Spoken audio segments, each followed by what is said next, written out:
Hi baby. Hi. Nang leramira. Nongmagi uhawdradi laingamdabdo. Nangsu yai he dialogue paude. Pakhangni kai. Yai. Test tawdri khai negative ne duni ne. Ado. Si nangi. Wow. Aya. Phone ne. Yam pame. Nangse ai na pa mga tutorial mi. As yam talle ba nangse. Ado nang chawbu sarep kangdong phabung ngairumni koi. Chawbu sarep kangdong phabaga phaudong lambui bagi type ta nang phajana chagi sini ne aise. Hi. Kaino nang phajala leram idubo. Nang ai nang udang ai mo haraga. Ngai ngam da na la ba. Ubo. Nang ibe cha yam pambro nung tigi sum num balai sibo. Au khura tuat. Khura tu ne. Kaino he. Ado pupo. Nang ibe cha sin nung tigi sum num balau ko. Ado low body ai dum low ge ba ko. Ado pupo. Nang sel ge yaw bro. Se. As. Si oi di are. Anu ba nang saung nu ko ma sel paira maroi ba. Saura di ma chai chare dana. Anu ba mana irang tau dana nungti gi nang sang bala isa. Ai khoi na karim ta haibidrisa. Manung si bai na traba. Gande, jas lao. Lao. Anu ba? Chat le. Chat lagi ko hanu ba. Hayang mu thengnarase. Bye. Chao lao.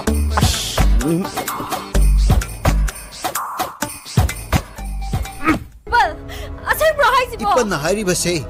Aseng ba ni? Nangi laibak tu da thietlaga chatli. Nangi loigadaba numit. Ai loy ani ai. Nangi dabak ta khallaga ne. Ipan na kapli ba say? Ai mo tagan biyo ai kamay dong doy no. Ai mo tagan biyo. Ipan, ai mo tagan biyo. Karam balay ko ramaga. Ai bukan biyo ngam gani. Sendra, am tagan biyo. Am tagan biyo. Ipan, ma bum tagan biyo. Kari tawraga kan ba yagadagi haibado. Ipan nam tin biyo ba. Pare. Nakoy tumin nang yakta leyo. Ay, laytay na dana. Amuk to yengi ko. Hey, laytak may kakoli ba layam pum naman. Isa ano pisibo, amuk tang kanbiyo. Mapumagi atang ne.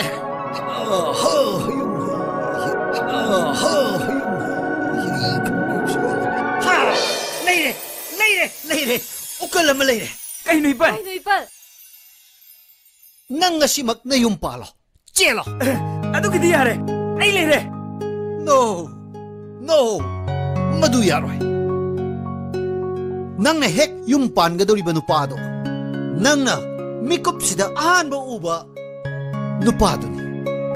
Daw ba daw nupado? Pudit ang mubalit yan eh. Kong raw so mubasit. Ay so mubasit eh. Kongop ang matuong gani. Madugi nupado da ng tiyangyo. Mahak na tana nang mukan minabag kanasulit. Ipalyaw lagi. Yay fure! Tayo mong siya mamapuri yay fure! Ata na kuwo! As! Kanino ay natawdo si?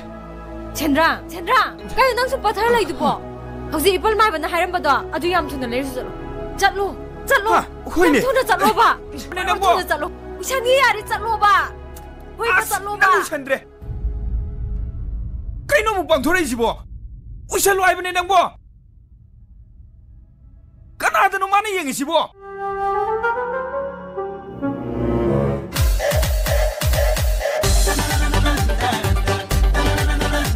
Kung ang mga matuong na di, kung raw sa umubasit ka, pudit ang mabulit yan eh.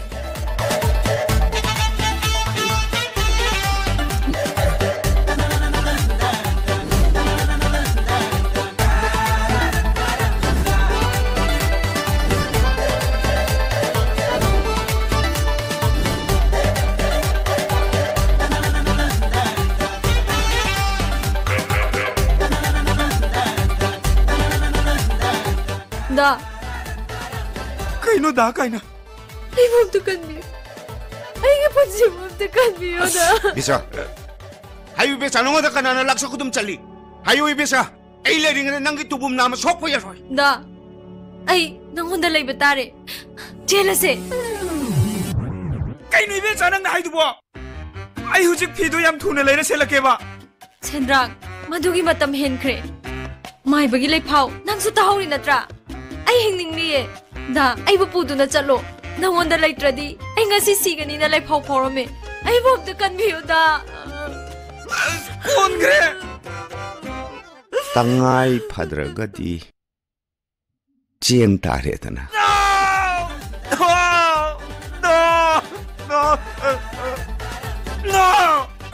Prato, chen yaw ba.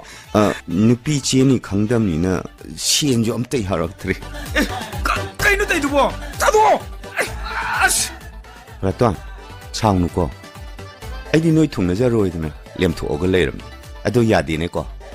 Tum lu bu lu sil adi angang ko ahan ko te yadi ba. दा चासिला ओ थेंग्रनी हाइबा Adang pa eh. Prato, chalu khige ne ko. लाओ से ओ हाइबा Bye. ꯐꯩꯖꯥꯎꯗꯣ ꯌꯥꯝꯅ ꯐꯕꯅꯤ ꯃꯥꯕꯨꯅꯦ ꯂꯨꯅ ꯆꯥꯅ ꯅꯤꯡꯖꯧꯀꯣ Hey! Phaijaw no pora kanu hayu ko. Bakit na batangkan na pingi hayu. Noi paung na ai kak na bat thang pheng le ga ai kamai chatoi na मी बु हेता हात पे आब्रा अखोइनी चटलगा लाइफाउने यादन तौरिनी हायरमदन चेनबगी लालेना को खोइरमरा लोरे दुबु mi nupi chen ba bu hairam da bagi amu khoiram na gi dro noi paung na noi ma chen da chele na hairam ga dro तानिंग दे चलो आदा नाइ खोबा chaloi ai noi yum chaloi चलो बसे yecha ibe ja nang bu au ta tap thok ge dor ge गाड़ी की तब थाबनो अरे बादु बाओ नंग नै बु तातु दु भाबी बन नत्रा हौजि ते आइसु लोइ खागा बने लाइबा के तम लमनी को खलगा लाइबी बगी वाने नंग बु करि दे येंगा नुक्सी दोइनो becha to hoi de mi no puroi ba ni ai sha बेले खारे इसुंगी मानबी सिंगना हौजि फावबा गे लाउगे लै सारगा लैरी आई खलु रगने नंग थांग थला हातना नंग becha nang bu napam cha si ya de na adumak he hai ba du di ai pukning yam nung shi असु कोई बसे नंग ने बाम जसे याद्रिसे आई ने बुंगनी नुसिरो मोइद्रो हनुबा कुक्तांगबा नंग बुना सक फजैना लेना के हाबना तेने नान गे चत्रसु आई गी हेगी बुंगी मचागी चगुम भौदी नंग चटपे आइदना becha nang chau na ba nang chapa da ai shong ting de chaning ai chal ai de di hai bi ra no ba ai chal la ro यारे चटकनो ना आई दि चटकनिए चुगना लोय इपाम दने नंग आइना लेथोगे नुपा मे हम कोरे लेरोगे चटकनो ना becha ash becha चटकनिए इपाम चटकनिए ash becha kai dor ge tap thok go खबगा आइफोन आइफोन गाइजा खगे आइफोन दे tap thok go चलो आधा tap thok go आइफोन गाइजा नहीं खगे बा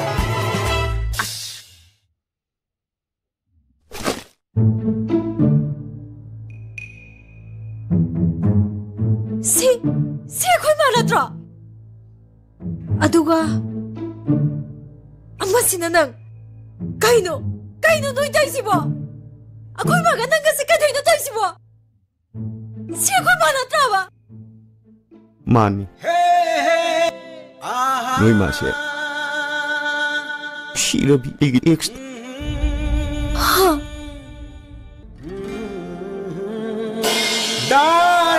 Darling, laklo. मanja लागली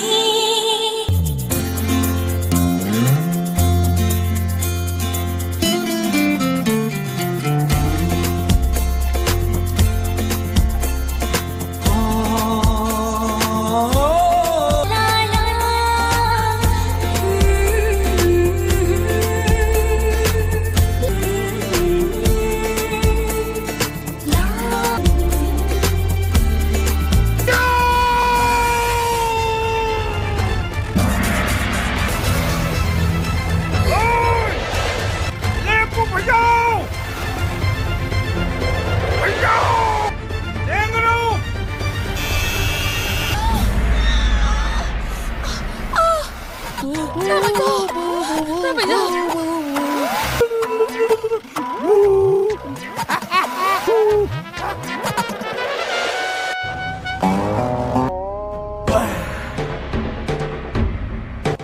थोड़ी में चार रुपया मुरा बदी सीजो बुथा मम्मा का चखो ए खुदे नलिल लेरदी इबानी दंग फुनसी अतई थाथो को मयाम यावरदी आइसकी यारोय नाम फुना बमतमदा नंग ना इबु थी न फुग्रब नत्रा नसिदी नंग फुन नबगी तमता मी नेक्ट न पुरैनी हनरोय सीजदी नमंग मक्तदा आइन फादन लौरगदमनी नमित पे न यंगो करी ngasi phaijaogi mamang makta phaijaogi sijabu phage haraba हादुरिमनी tau leng pali ba uri upan tha thawami sa punamak isao ngasi sahing saba misamu olabani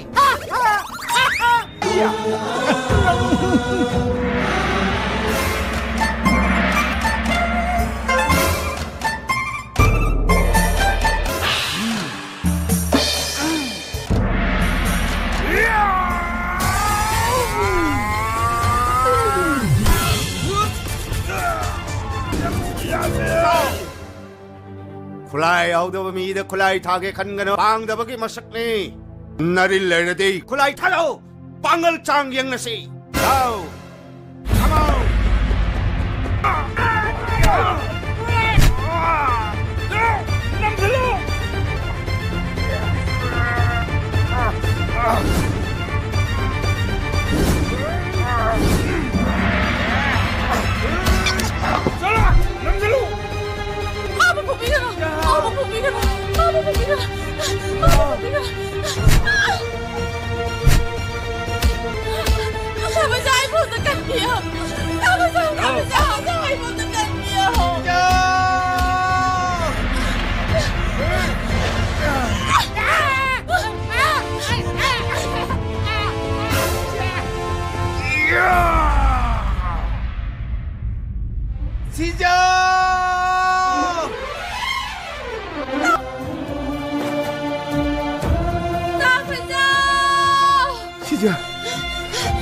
Siya!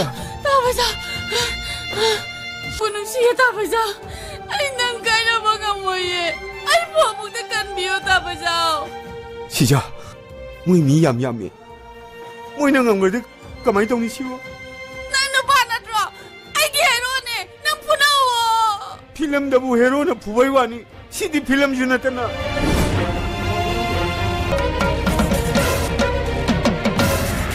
Eh, kuday!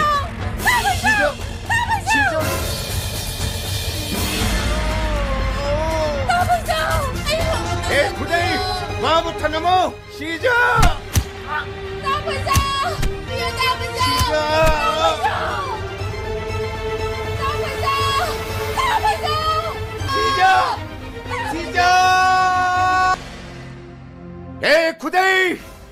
Masi ay nawasak ni. Shija nang nalaw krabanina nacha chaw ngayge. Mamalaw ang amdrabasun nacha na pilaw doon na ay taloy sing na sanggay.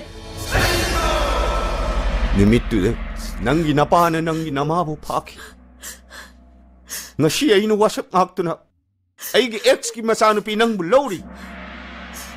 Nang iwasak ngak na mo na wala. Ay gimagang lisari ngayon na ko'y naramanang na. Ay lawri si di, ay di pasare na. Ko'y mana phone na so. Payaw do, yang pawa ni, nungay na layo na dumahay ba. Nang nasunoy ma do, anay yaw na brana, hango na dumahay ba. Ay ginabaga, ay gimaga. Ko'y na magipaw. Ay napuli namin.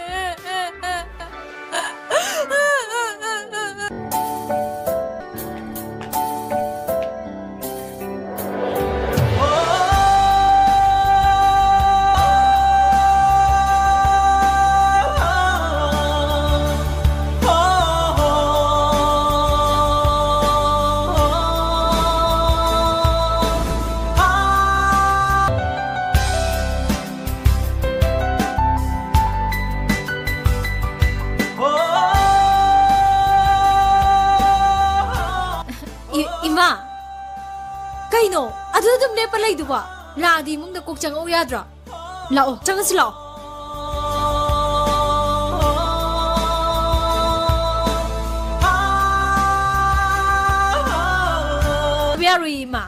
asuk kuina laktraga ngasi katang lakpasidabu nasagi yumsidabu tabro tarabo ai sarro jago haiba kuiroiba phatlong thonggeba tarabo sungta tasau du sunya sidam ta lao na haibani sungai lakti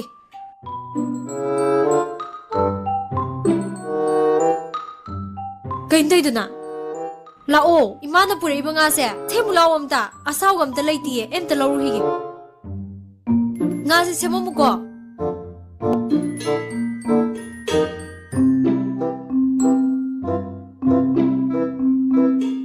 nga se semo ro salo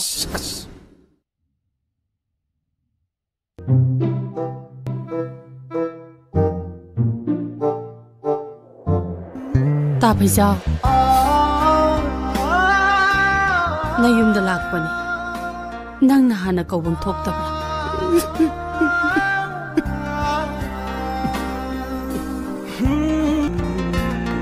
how sik phau ba ai bu wa ri bra ta phai jaw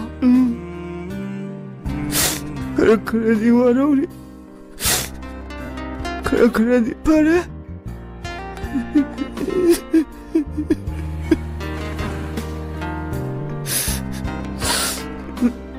kudaina nangu magmagtadagi paraga pukibani adubu luhonga padokna dana layingay dida nang na ibu nangsing birakide mi gi makada ahing lelu rabi ai bu ta phai jaw na lokchin bi da roi khan badagi nang bu nungshi na na bang de le pagam ki de oh my god akreda nang ingkit macam katang piramidi ko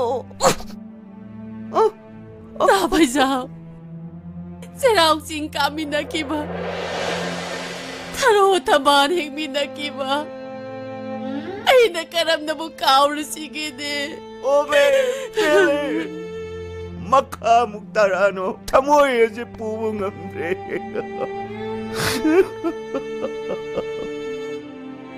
how si ti puna mahau kare ta phai jaw nang ngasi lauri ba se nang gi ex ai gi sa nu pi ne chumme loi na chumme adu di hayu ta phai jaw ai si nang gi kanan nupi gi are pamingau leite hai de hayu ta phai jaw ai si nang gi kanano isa nupi gi yum ma si de ining tan na lak pa ngam na ba nang na su ai bu kaino khan da na ba hayu ta phai jaw ai si nang gi kanano ima na jalan jari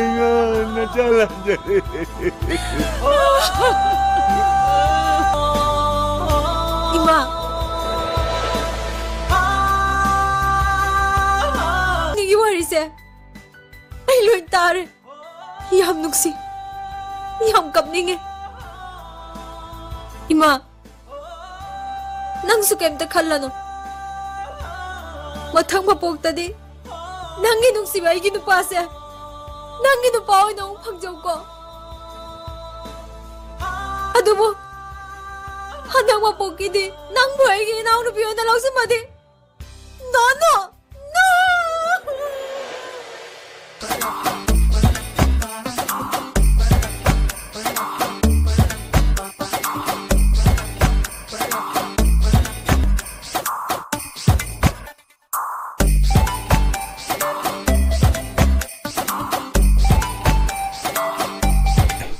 Paireng tureng khalakan ko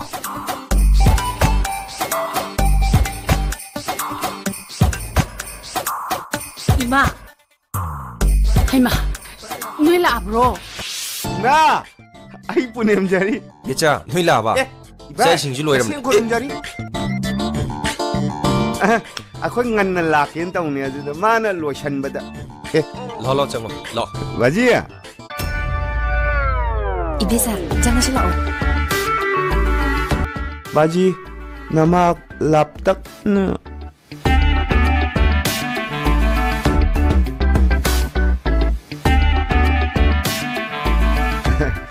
iba how jak to sa zawa dra 짜리시디. 너희 콜파 이야기 하더라고. 땡 카메라 좀 자산비요. 나 그게 앞으로 가. 야래 야래. 바보, 나 기다. 이마, 기다 해볼게. 야래 야래. 하팔로. 하팔로요 이마. 인자 기다 합살게. 야라니다 이제. 나세 좀 해봐게. 아 야라니 이제 야라니 리면. 지혜는 더해? 나 나밖에.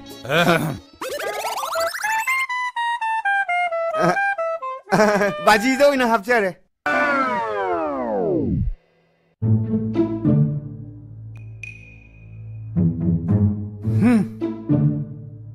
Nang amay bo nang sini eh.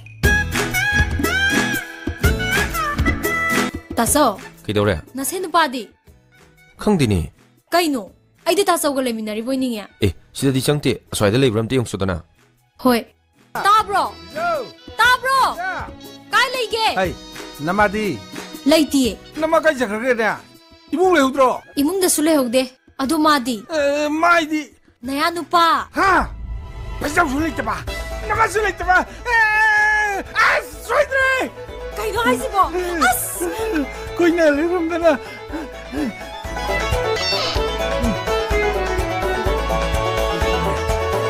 Sino sulit ni hau na sing ko sala.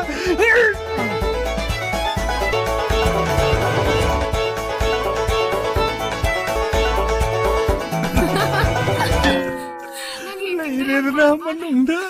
와니가 살들 와니. 코치 다도 봐야 되고. 나머지는 혹시 뭐 보여야 되냐? 한도 혼나보다 많이 빡잡았어. 아니요 혼나가다보니 아무나 혼나가다. 아이 강도, 강도, 강도, 강도. 에이 그네 강도네. 꽝 받는. 아이 왕ang cài nó ăn nè. Ê, phải sao? Con có. Nó bao đi nổi nhưng mà xí đi. 아 로제네 로제네. Ê, hàng đôi thế hàng đôi. 맞지? 아이 shum폰 이행이나 호너링이에요. Ê, thôi đi thôi. Thôi đi thôi. 시다 우탕 tiền 바이나든. 야니 호너비오로. nó gì quá đi sao 그래서 뭐 농다.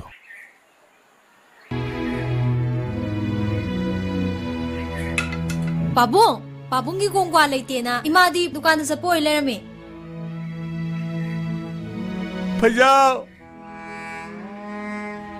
Para Sumatra Sunang si Aigi sana pigit ni Pani Nenang. Ibang ni Pani ne. Lao, ipakon ke lao. Lao, ipakon ke lao. 바지. Lao, 바지. Pajao, kasi nag-iba tang fire roy. 바지. 아이 저 이마기 와클 다